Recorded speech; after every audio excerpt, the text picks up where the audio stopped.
এই জর্দা সেমাইটা তৈরি করতে গেলে অনেকের অভিযোগ থাকে যে সেমাই বেশি নরম হয়ে গেছে, ঝরঝরা হয়নি, আবার ঝরঝরে হয়েছে কিন্তু শক্ত আছে।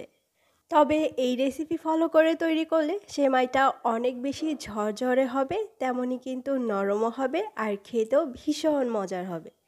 তো প্রিয় বন্ধুরা, শুরু করা যাক। আমি এখানে 1 প্যাকেট ভার্মিচিলি কুলসুন সেমাই নিয়েছি। যে কোনো ব্র্যান্ডের সেমাই এখানে নেওয়া যেতে পারে। পুরো প্যাকেট দিয়ে আজকে আমি সেমাইটা রান্না করব। প্রথমে আমি হাত দিয়ে 1.5 থেকে 2 ইঞ্চির মতো করে ভেঙে নিচ্ছি। খুব বেশি ছোট না, আবার খুব বেশি বড় না। প্রথমে আমি প্যানের মধ্যে দিয়ে দিচ্ছি 1/4 কাপ ঘি। তবে কেউ চাইলে অর্ধেক ঘি এবং অর্ধেক তেল দিয়েও রান্না করতে পারেন। আমি কিছু গরম মশলা দিয়ে দিলাম, আর তারপরে আমি এটাকে 20 থেকে 30 সেকেন্ডের মতো একটু ভেজে নিব।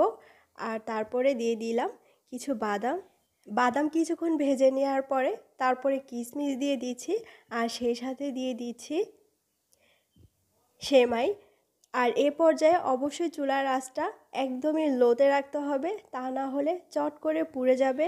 আর এভাবে করে ভেজে নিতে হবে, নেড়ে চেড়ে উল্টে পাল্টে।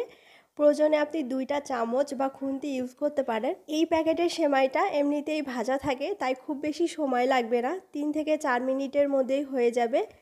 তবে যেই সেমাইটা ভাজা থাকে না আগে থেকে, সেই সেমাইটা এভাবে করে ভেজে নিতে আর একটু বেশি সময় লাগবে। আমি এখানে 1.25 কাপ কুসুম গরম পানি নিয়েছি, তার মধ্যে সামান্য পরিমাণে জর্দার রং দিয়ে দিচ্ছি, যেহেতু আজকে জর্দা সেমাই রান্না করব সুন্দর একটা কালারের জন্য। তবে এটা একেবারেই অপশনাল, আপনারা চাইলে বাদ দিতে পারেন। আর সেই সাথে 1.25 কাপ চিনি দিয়ে দিচ্ছি। চিনির স্বাদটা আপনারা পছন্দ মতো বাড়িয়ে কমিয়ে দিতে পারেন।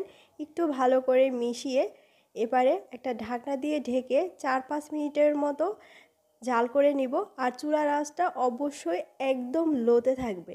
এবারে ঢাকনা তুলে চেক করে নিতে হবে যে সেমাইটা কেমন সেদ্ধ হয়েছে। যদি পানি লাগে তাহলে অবশ্যই পানি দিতে হবে, আর যদি না লাগে তাহলে দেওয়ার প্রয়োজন নেই।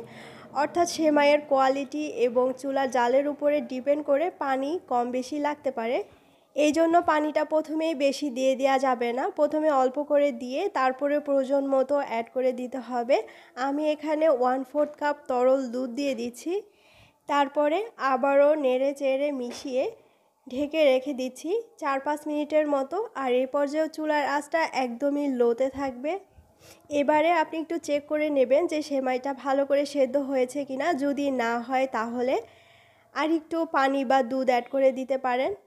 আর যদি মনে হয় যে কিছুটা নরম নরম এবং জমাট বেঁধে আছে, এতে ঘাবড়ে যাওয়ার কিছুই নেই, কারণ এটা যখন আরেকটু ঠান্ডা হয়ে যাবে তখন একদমই পারফেক্টভাবে খুব সুন্দরভাবে ঝরঝরে হয়ে যাবে।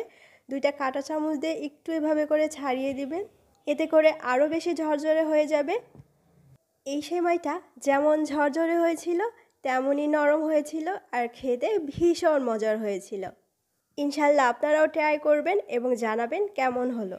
সবাই খুব বেশি ভালো থাকবেন এবং আমার জন্য দোয়া করবেন। আসসালামু আলাইকুম।